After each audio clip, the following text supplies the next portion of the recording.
Tara, luto tayo ng kwek-kwek. Eggs. Water. Antayin natin na kumulo ang tubig. Ayan, kumukulo na yung tubig. I-set aside muna natin ang itlog, tapos ibabad pa natin ng 10 minutes.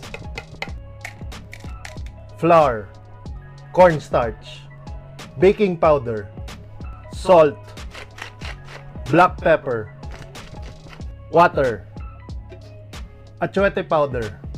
Pwede rin kayong gumamit ng food color. Eggs. Flour.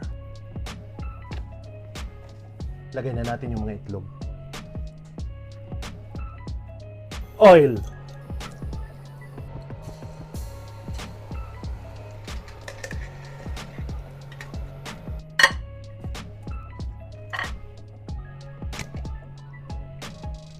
Kwek-kwek. Tara, kaon kita.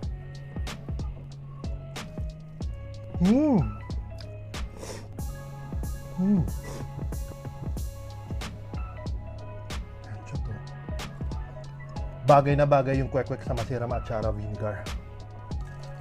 Sa mga gusto po umorder ng masiram atsara vinegar, nasa comment box po yung link. Puwerte!